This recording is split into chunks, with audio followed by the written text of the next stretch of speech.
No one saw it coming. Just days after the world was shaken by the sudden death of Malcolm-Jamal Warner, the silence was shattered, not by media, not by rumors, but by Raven Symoné herself. The beloved former co-star of The Cosby Show released a voice memo so raw, so emotionally charged, that fans could hardly believe what they were hearing. Her voice cracked, her words trembled, and what she said pierced deeper than any tribute we've seen. This wasn't just another statement, it was a confession, a revelation, and a warning all wrapped into one. Raven didn't just mourn Malcolm's passing, she hinted at truths long buried, secrets only those closest to him would know. And now, the internet is on fire with questions. What really happened to Malcolm-Jamal Warner? What was Raven trying to tell us between the lines? In this video, we're diving deep into the heart-wrenching message that's now making headlines and uncovering the untold story behind the emotional storm brewing in the wake of his tragic death. Her tribute wasn't polished, and it wasn't meant for show. It poured straight from a heart heavy with grief. Raven Symoné didn't just mourn Malcolm-Jamal Warner. She opened a door into the quiet sorrow he carried for years. She spoke about his daughter, his wife, and the unseen weight that Malcolm never let the world see. This wasn't just about losing a star from television. It was about losing a man who had silently suffered, a man whose deepest struggles were hidden behind his most beloved smiles. What makes this moment unforgettable is the way Raven broke through that silence, not to spotlight herself, but to honor the truth he never spoke. She took us back to the beginning, to the moment their bond was born, a nervous little girl stepping onto the set of The Cosby Show, wide-eyed and overwhelmed, and a young man already adored as Theo Huxtable quietly taking her under his wing. Malcolm didn't try to impress, he simply showed up, calm, consistent, and kind. Raven remembered how he gave wisdom without ever preaching, and comfort without ever demanding attention. In a world that often felt too big and too cold for a child star, Malcolm became her shelter. Their connection, built on unspoken trust, would shape her forever, and the pain of that loss now echoes louder than words ever could. Cosby's show came to an end. They went on with their lives. Growing up, Raven pursued a career in performing, singing, and eventually as a talk show host and LGBTQ+ advocate. Malcolm went in a different direction. For the most part, he avoided the limelight. He concentrated on his directing, poetry, and music. He worked in silence, isolated from rumors and commotion. However, things start to become interesting at this point. Malcolm had a side that few people ever saw beyond that serene exterior, an emotional pain-bearing side. Aside from that, the hardships of growing up in front of millions of people never really went away. Malcolm, was not the type to express his suffering. In interviews, he grinned. He shared encouraging content on social media. He appeared robust. Those who knew him well, however, say that his smile frequently struck a weary heart. Pressure accompanied his early fame. Being Theo Huxtable required constant perfection. Supporters anticipated that he would continue to be the same boy they had grown up with. However, reality isn't a television program, and Malcolm had to cope with actual issues, feelings, and setbacks. Among them was The Cosby Show's demise following Bill Cosby's scandals. Malcolm was terribly hurt behind closed doors, but he never said anything bad in public. He had been given an identity, a mission, and a platform by the show, but now it was permanently marred. Raven's message alluded to this pain. She expressed regret in addition to sadness in her statements. She said that there were no warning indications and that she was shocked by his passing. She continues, though, saying something else that stops them cold. According to her, he was gentle, and occasionally, you forgot that he also needed care because of that kindness. There was nothing more to say beyond that sentence. She was obviously not merely grieving for him. It was her own fault. Perhaps she hadn't checked in frequently enough. She might have believed he was doing better than he actually was. Perhaps she also failed to notice the indications. Here's the startling bit, though. Nor did anyone else appear to notice anything. There were no reports of personal troubles or headlines concerning health issues. He was with his daughter a few days before he passed away. He was engaged in new endeavors. He was even negotiating a comeback to television in a different capacity. On the outside, everything appeared to be in order. However, something had shifted behind the scenes. Nobody realized until it was too late that something had broken. The quietness of Raven's tribute spoke louder than words could. At this point, however, the narrative took an even more tragic turn. questions started to surface like never before as fans continued to grieve Malcolm-Jamal Warner's untimely death. Not only were people depressed, they were also perplexed. How could someone who appeared so steady and content simply vanish out of thin air? His passing was not just unexpected, but also quiet, and it was frightening because of that silence. People were left wondering what his life had actually been about. Was he fighting something in silence? Was he just too exhausted to bear the burden any longer? Or had he been attempting to shield his loved ones from concern? I can assure you that the more you delve, the more it seems like something was being concealed. It's habit, not embarrassment. Malcolm had a reputation for being very private. He maintained a limited inner circle. He hardly ever did interviews. He didn't post much online. He was difficult to read, as even his close colleagues acknowledged. You could be with Malcolm all day and still not really know how he was feeling. One crew member remarked, "He had a knack of only displaying the things he felt like showing you. The most absurd aspect is that his calmness, his serenity, his grin, it might have been a shield, but it was real." People were left attempting to solve a puzzle that had never been on the table after that shield vanished. Raven's post was still haunting the internet, not because she wept, but rather because she kept quiet. Her words were not as clear as her tone. It was sorrowful and weighty, as if she were attempting to reconcile something she had never reconciled in her life. She brought up his mother, his wife, and his daughter once more. "I'm sending them love," she remarked. "You might hear something more, though, if you pay close attention." It seemed as though she was apologizing to herself as well. "I apologize for the wasted time. I apologize for my incorrect words. Apologies for straying." You'll be surprised at how many fans saw this immediately. Messages like she's blaming herself, and you can hear the guilt in her voice were common in the comments. Nobody was pointing the finger at her though. It was more tragic because of that. Everyone was aware. Life is quick. It's fame. Humans get disconnected. They do it because time passes, not because they want to. However, fate took a surprising turn. Raven also missed the opportunity to bid farewell. The homage was 10 times more impactful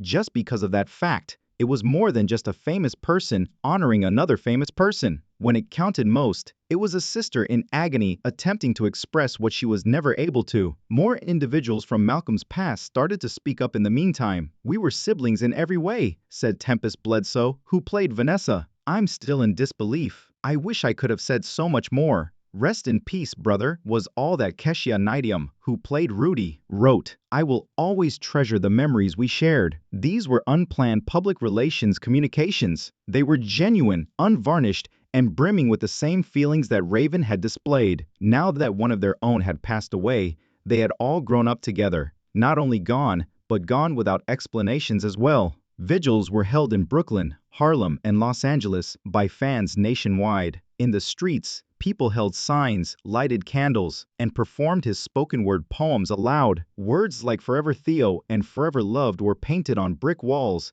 and murals of Malcolm started to appear. The man wasn't alone in the mourning. They were lamenting the years they had spent together observing him. He was more than a fictional character. In a noisy world, he represented cool, collected strength and was a part of their early years. And now, suddenly and quietly, he was gone. Here's what adds to its mystique though.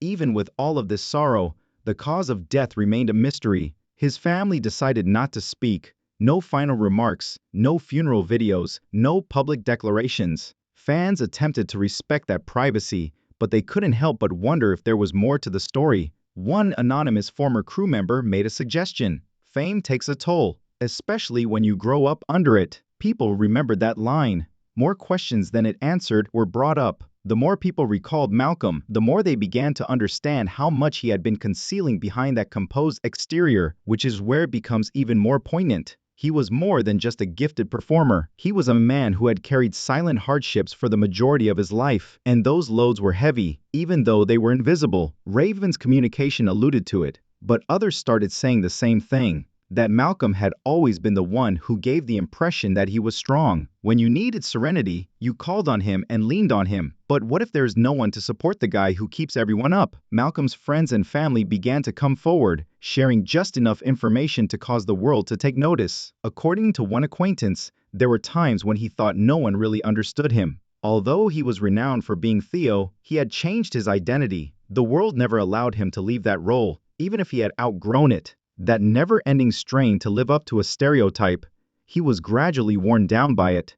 He no longer sought fame, he had experienced it before. He desired truth, calm, and a deeper purpose. Even if you try to avoid it, celebrity has a way of finding you. In this light, Raven's comments began to sound even more agonizing. Her statement that he was gentle, and occasionally, you forgot that he also needed care because of that kindness. She seemed to be finally catching a glimpse of something she had been missing for years. It's the kind of pain that is invisible. He was very much a part of his family, she said. His mother, his wife, and his daughter were everything to him. There's a reason he kept them out of the spotlight. He did not wish for them to experience what he had. However, he secluded himself in the process of defending them, and there might have been a price for that peaceful seclusion. The few interviews Malcolm had made over the previous few years were reviewed by fans, and if you paid close attention, you may hear a hint of melancholy beneath his words in a few of them. When discussing The Cosby Show, he would grin, but he would also take a moment to think,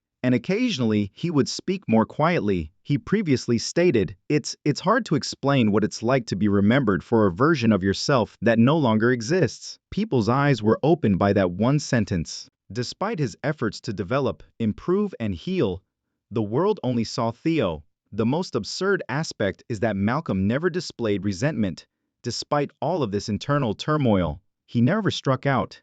He continued to write poems, compose music, and concentrate on meaningful art. Even though he received a Grammy for his efforts, he chose not to exploit it to increase his notoriety. Using it, he was able to express himself and say things that he was never able to do in interviews. His poetry was not only imaginative, it was also intimate. It was full of lines about race, identity, love, pain, and healing. Those poetry now felt like admissions. He left messages in the hopes that someone would eventually hear them. It wasn't just Raven who felt bad. The same thing began to be said by a lot of people. I wish I had reached out. I assumed he was all right. He always had a good appearance. That's why this tragedy felt so profound. Malcolm had done it correctly. He avoided causing trouble. He remained near his family. He concentrated on doing worthwhile job. Nevertheless, he softly slipped away. Additionally, it served as a reminder to everyone that even the strongest people occasionally require someone to inquire, "Are you really okay?" In addition to the abundance of homage tributes, vintage videos, and nostalgic moments from The Cosby Show on social media, there was also a surge of remorse. People seem to have forgotten about the man while celebrating the figure. Raven's message has come to represent that insight. Her pain, her tears, and her silence all stem from the realization that something significant had been overlooked and that it was now too late to make amends. However, the sorrow over Malcolm-Jamal Warner's passing persisted despite the days that went by and the tributes that kept coming in. It only got deeper, because the world was no longer only grieving for a gifted actor. They were lamenting what seemed like a lost chance, a lost dialogue, or a missed red flag. Raven Symoné found the pain to be much more intimate. Her homage was brief. There were no anecdotes or behind-the-scenes recollections. It was weighty, silent, and full of unspoken words. That's why it struck so forcefully. She lost more than just a former co-star. Even while the affection was still there, she lost a piece of her past, a link that had gradually waned. Her message became more apparent the more people thought about it. This was more than grief. This has to do with remorse and their mutual silence. The desire for one more chance to say, "I miss you," had grown during that period. "I'm still concerned. You were important to me." You could sense those words in every pause and trembling breath. Even though she didn't say them aloud, it was more than a simple goodbye. It was an apology for all the time that had gone by between them, for him and for herself. This is the bit, though, that really crushed everyone's hearts. In fact, Raven had made an effort to get in touch. According to people close to her, she had tried to get back in touch with Malcolm a few years prior. Life happened. Even though it was only a brief check-in and a modest note, both of them became busy. Furthermore, that discussion never took place. It was still that far, and that distance between them felt unavoidable now that he was gone. That's why this loss hurt so much. It was more than just losing a loved one. Losing the opportunity to speak what was most important before it was too late was the issue. Because so many of them grew up seeing Malcolm on The Cosby Show, fans too felt that way. He was more than a mere performer. They all looked up to him because he was the cool, collected brother who always had everything together. People began to reflect on their own life. their own friends, and their own silent loved ones, who always appear to be doing well on the outside after they realize that he might have been battling in silence. Malcolm's influence extended beyond his positions and honors. It was in the way he lived with honor, compassion, and a strong sense of duty to those he cared about. He was not a headline chaser. He was not a controversy starter. He maintained his sense of reality in a society that frequently distances people from their true selves. He was unique because of this, which is why his loss seems so significant. Raven's homage ultimately had little to do with the show they were on. Even their mutual celebrity wasn't the point. It was about the relationship between two souls that were once like family, and how even the strongest bonds may be strained by time and silence. Indeed, it was about loss, but it was also about the profound, agonizing understanding that love isn't always sufficient if it isn't expressed. Perhaps that's what this story is about: reaching out, speaking up, checking in on the strong, and saying the things we keep putting off are all reminders, because second opportunities don't always come in life. And not being able to say goodbye aloud is perhaps the most painful aspect of saying goodbye.